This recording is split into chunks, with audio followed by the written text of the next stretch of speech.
शादी हुई है और आपका पार्टनर आपके साथ है, उसके लिए आपको वक्त निकालना है, चाहे आप कितने मसरूफ़ हैं।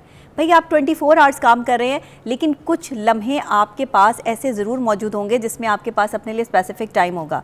अरेंज मैरिज का सबसे बड़ा प्रॉब्लम ये है कि जो शौहर है ना, वो बीवी को कभी भी वो स्पेस नहीं देता जो वो लव मैरिज में आपको स्पेस मिल जाती है। कि लव मैरिज जैसे नई नई होती है ना, उसमें ज़रा एक चार्म ज़्यादा होता है। मैं हमेशा कहती हूँ कि इसका एक चार्म होता है लव मैरिज का, और वो क्या होता है कि जी आप वीडियो कॉल पे भी साथ हैं, कॉल पे भी साथ हैं, जैसे ही टाइम मिला है चाय के लिए, खाने के लिए, वो बेगम के साथ जो है वो इन टच हो गया, नई नई शादी हुई है, उसको जो है वो टाइम को स्पेंड कर रहे हैं। लेकिन दूसरी जगह पर ऐसा नहीं होता। लड़की जो है उससे शदीद मोहब्बत करती है, उसके बगैर रह नहीं सकती, उसके बगैर मर जाएगी, कुछ भी नहीं है उसके बगैर, कक नहीं है उसकी ज़िंदगी। तो लड़का जो है उसको रोल देता है। इसका मतलब ज़रा देखने वालों को बताएं। मुझसे बहुत से लोगों ने बोला कि नबिया आए तो इसका सवाल आपने करना है यहाँ पे ये बाप ऐसा कर रहा है, तेरा बाप अच्छा, बच्चों से ना दोनों को ही नहीं डिस्कस करना चाहिए। ना बाप नहीं दिया, मैं तुझे क्या खिलाऊं, शॉपिंग क्या कराऊं, तू ये क्या है, तू ये नहीं करना चाहिए, नहीं करना चाहिए। ना माँ को जो है वो बाप की बातें बच्चों से शेयर करनी चाहिए, ना बच्चों से जो है वो बाप को माँ की बातें शेयर करनी चाहिए। आप दोनों को जो शेयर करना है आपस में करें। आपको जो दोनों में बुराई नज़र आती है आपस में बैठ के उसको सॉर्ट आउट करें। बच्चों के सामने आप ऐसे हो जाएं जैसे आपकी कभी ज़िंदगी में कोई लड़ाई, कोई झगड़ा, कोई मामलात ख़राब हैं ही नहीं। अगर आप एक प्यार की निगाह से देखें तो मेरा ये जुमला भी बहुत वायरल है कि जब एक शौहर अपनी बीवी को प्यार की निगाह से देखता है तो अर्श और फर्श दोनों पर जो है वो इस चीज़ की जो है खुशी मनाई जाती है। और ये बहुत बड़ी बात है। आप अपनी बीवी का जब सुबह माथा चूम के निकलते हैं ना, आप उसके हाथ चूम के निकलें। आप यकीन करें, ये हम अदबन जो है वो किसी भी बुजुर्ग का या किसी भी बड़े बंदे का जो हाथ चूमते हैं ना, वो बीवी जो आपके लिए कपड़े धोती है, आपके लिए बर्तन धोती है, आपके लिए काम करती है, आपके बच्चे संभालती है, आपके कपड़े इस्त्री करती है, आपके लिए खाना पकाती है जिन हाथों से। इसके भी तो हैं, अगर वो हाथ आप चूमना शुरू कर दें और उसका माथा चूम के निकले, तो आप यकीन करें कि आपके खुशी के हार्मोन्स जो हैं वो खत्म नहीं होंगे। सारा दिन आपका अच्छा गुजरेगा और उस बीवी का भी अच्छा गुजरेगा। एक हग भी बड़ा हाँ, वो तो देखें, वो आपकी मर्जी है, वो आगे आप जितना मर्जी आपकी मर्जी है। लेकिन मेरी जो मर्जी है या मैं जो साइकोलॉजिकली समझाने की कोशिश कर रही हूँ वो इतना ही है कि अगर आप अपनी बीवी का माथा चूम के निकलते हैं, सारा दिन आपका भी अच्छा आजमा के देख लें आप, और उस बीवी का भी।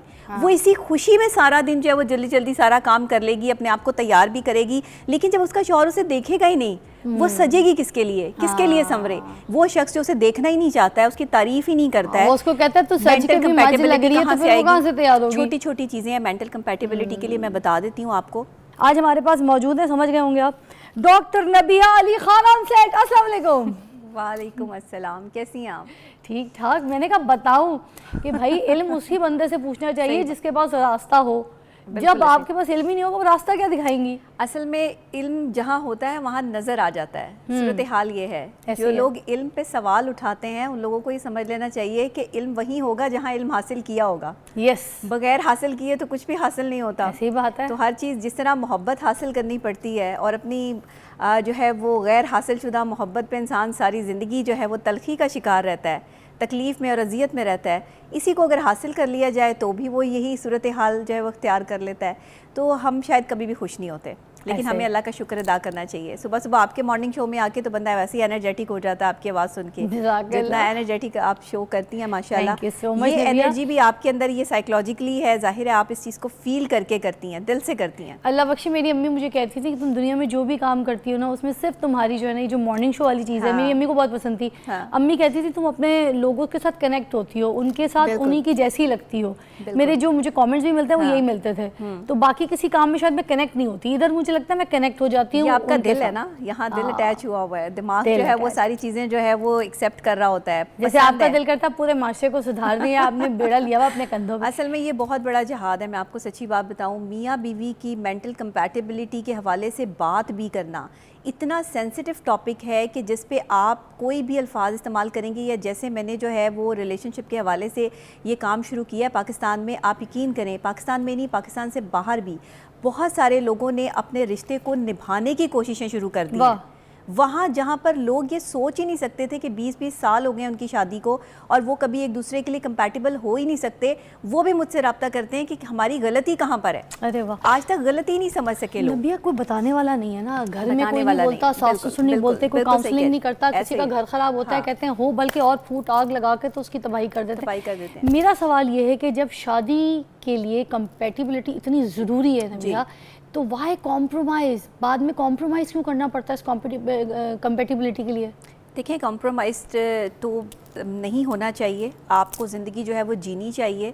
जब दो लोगों के लिए आप एक दूसरे का रिश्ता देखते हैं तो ये सब चीज़ें बड़ों को भी देखनी चाहिए कि क्या आपके लड़के में इतनी कैपेसिटी है कि वो इस नेचर की लड़की के साथ जो है वो चल सके, क्योंकि दो ख़ानदानों में रिश्ता तो हो रहा है लेकिन दो लोगों की मेंटल कंपैटिबिलिटी बहुत ज़रूरी है। वो दो लोग जो मियाँ बीवी के रिश्ते में बनने वाले हैं उनकी कोई चीज़ तो आपस में मिलनी चाहिए, कोई केमिस्ट्री जो है वो एक होनी चाहिए, उनकी सोच होनी चाहिए। बेसिकली सारी की सारी गेम आपकी सोच की है। जहां आपकी सोच मिलती होगी ना वहां आप खुश होंगे, जहां आपकी सोच नहीं मिलती ना वहां पर आप तकलीफ में होंगे।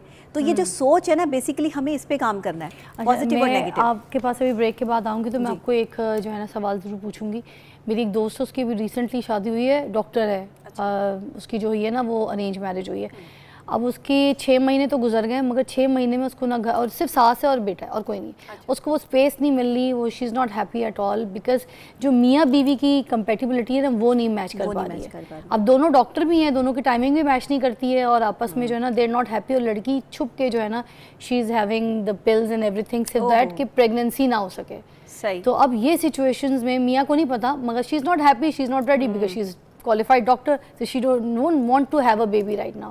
शादी के लिए सवाल किया था कि एक अरेंज मैरिज है मेरी दोस्त की, ठीक है, and she is not having baby, मियाँ से छुप के she is having the pills and everything, और वो 8 महीने हुए शादी को, मगर उनकी कंपेटिबिलिटी बिल्कुल नॉर्मल नहीं, जबकि सिर्फ एक सास और एक जो है ना लड़की है, एंड दे डॉक्टर्स। देखिए, उनके दरमियान में जो मेंटल कंपैटिबिलिटी का ना होना है वो बहुत सी इसकी रीज़न्स हो सकती हैं। एक तो वक्त का ना होना, जाहिर है कि नई नई शादी हुई है, 8 महीने हुए अभी शादी को, 1 साल नहीं हुआ पूरा, तो इसमें प्रॉपरली जो है वो एक दूसरे को जब आप टाइम नहीं दे पा रहे होते या एक दूसरे के साथ टाइम स्पेंड नहीं कर पा रहे होते तो एक दूसरे को समझने के लिए कुछ टाइम चाहिए होता है। तो वहाँ पर ये जो है वो प्रॉब्लम आती है कि अगर एक वेल नोन बंदा है और उसको पता है एक पढ़ा लिखा बंदा है, अब जैसे आप कह रही हैं कि वो डॉक्टर है, तो लड़की भी डॉक्टर है लड़का भी, और दोनों एक दूसरे को टाइम उनकी अलग है, जाहिर है शाम को वो पहले आता है, बाद में बीवी आती है, बिल्कुल। तो सास भी ये कहती है कि घर नहीं देखती, बाहर देखती है, तो बाहर उसको बहुत काम करना पड़ता है। बिल्कुल जाहिर बात है, वो ड्यूटी टफ होती है डॉक्टर्स की, और 24 आवर्स क्या 48 आवर्स भी जो है वो चले जाते हैं इस चीज़ में, जिसकी वजह से मामला ख़राब होते हैं। अच्छा देखिए, यहाँ पर ना दोनों को समझना है, अपने लिए टाइम निकालना पड़ेगा। अच्छा, उनको अपनी ड्यूटी में से जो भी जैसे भी वो करें, लेकिन अपने लिए कुछ वक्त उन्हें निकालना पड़ेगा। जब उनकी ऑफ होती होगी या जब उनके पास जो है वो फ्री टाइम होता होगा तो वो जाहिर है कि उसे आराम में गुजार देते होंगे कि उन्हें जाहिर है आराम भी करना है। लेकिन यहाँ पर ही वो पॉइंट है कि जहाँ शादी हुई है और आपका पार्टनर आपके साथ है, उसके लिए आपको वक्त निकालना है, चाहे आप कितने मसरूफ़ हैं। भाई आप 24 आवर्स काम कर रहे हैं, लेकिन कुछ लम्हे आपके पास ऐसे ज़रूर मौजूद होंगे जिसमें आपके पास अपने लिए स्पेसिफिक टाइम होगा।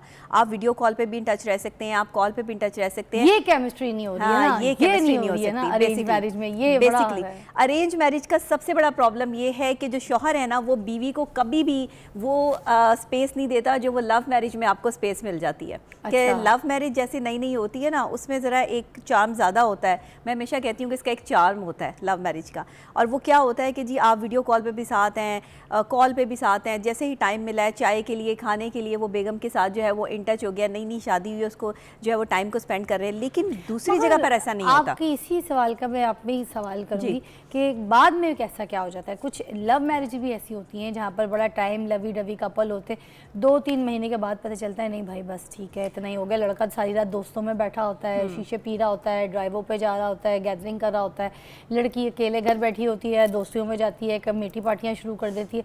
कंपैटिबिलिटी किधर चली जाती है? कंपैटिबिलिटी को तो आपको खुद ही क्रिएट करना पड़ेगा। कंपैटिबल होता नहीं है बंदा एक दूसरे का। 3 महीने के बाद एकदम से डिसाइड किया नहीं, 3 महीने बाद खत्म। देखिए, जब आप शादी से पहले, लव मैरिज में शादी से पहले आपने बहुत ज़्यादा टाइम साथ स्पेंड किया हो, बहुत ज़्यादा जो है वो आप एक दूसरे के जो है वो सर पे चढ़ के रहते हो, एक दूसरे से बातें बहुत करते हो, कितनी बातें कर लेंगे? कुछ स्पेस देनी पड़ती है हर किसी को। आपको थोड़ा सा स्पेस रखना पड़ता है। अगर आप हर वक्त किसी के सर पे सवार रहेंगे, हर वक्त किसी से बातें करते रहेंगे, तो वो बंदा भी जो है परेशान हो जाएगा। और शादी के बाद तो बस आप उसे मुयस्सर आ गई हैं तो बस दैट्स इट, बात खत्म हो जाती है। मर्द की ये प्रॉब्लम है, अवेलेबल नहीं होना है, चाहे लड़का या लड़की दोनों, हर वक्त अवेलेबल नहीं होना आपको। यानी कि आप, वो कहते हैं ना कि बार बार कहीं जाओगे तो इज्जत में कमी आ जाएगी। ये बार बार किसी के दिल में भी जो है वो चक्कर लगाओगे ना, तो फिर आपकी इज्जत में कमी आ जाएगी। दिल में रहने के भी कुछ तरीकेकार और आदाब होते हैं। आप ही की एक बात जो बहुत आप कहती भी होती है कि अगर लड़के को ये पता चल जाए कि लड़की जो है उससे शदीद मोहब्बत करती है, उसके बगैर रह नहीं सकती, उसके बगैर मर जाएगी, कुछ भी नहीं है उसके बगैर, कक नहीं है उसकी ज़िंदगी, तो लड़का जो है उसको रोल देता है। इसका मतलब ज़रा देखने वालों को बताएं। मुझसे बहुत से लोगों ने बोला कि नबिया आए तो इसका सवाल आपने करना है यहाँ पे।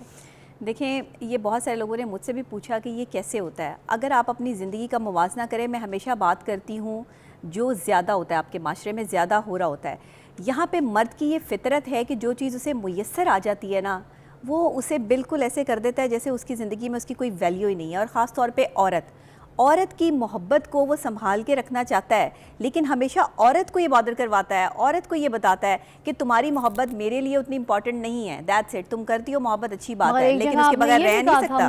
उसके बगैर रह नहीं सकता। जो है ना मर्द पसंद करता है, वही तो कह रही हूँ, उसके बगैर रह नहीं सकता। मेरा दूसरा जुमला उसके साथ कनेक्ट है। लॉयल्टी का फिर कैसे बताना है जब वो मोहब्बत नहीं बता सकती? इसकी वजाहत प्लीज देखने वालों को भी करें, मुझे भी करें। देखें, एक औरत जो है ना अपनी लॉयल्टी शो करती है अपने किरदार से। जब उसका शौहर उसके साथ नहीं है, या घर पर नहीं है, या वो बाहर है, अगर वो हर चीज़ को जो है वो छुपा के करेगी और अपने शौहर के साथ वो कनेक्टिव नहीं रहेगी, ना उसकी से कनेक्टिविटी जो है वो शौहर के साथ ज़्यादातर रहेगी, तो शौहर के दिल में जो है वो शक व शुबहात आएंगे, मामलात ख़राब होंगे। दोनों को चाहिए कि एक दूसरे के साथ इन टच ऐसे रहें कि एक दूसरे के सर पे सवार भी ना रहें, मगर एक दूसरे पे पूरी नज़र सानी भी रखें। ये नहीं है कि आप नज़रें रख के बैठ जाएं कि मेरा शौहर क्या कर रहा है। रखनी है, औरत भी रखे, बिल्कुल मर्द भी रखे। और औरत तो अपनी प्लेस शादी के बाद ऐसे हो जाए आपकी, ये आपका मोर्चा है, आप इसके सिपाही हैं, और औरत को तो वो जगह छोड़नी ही नहीं है।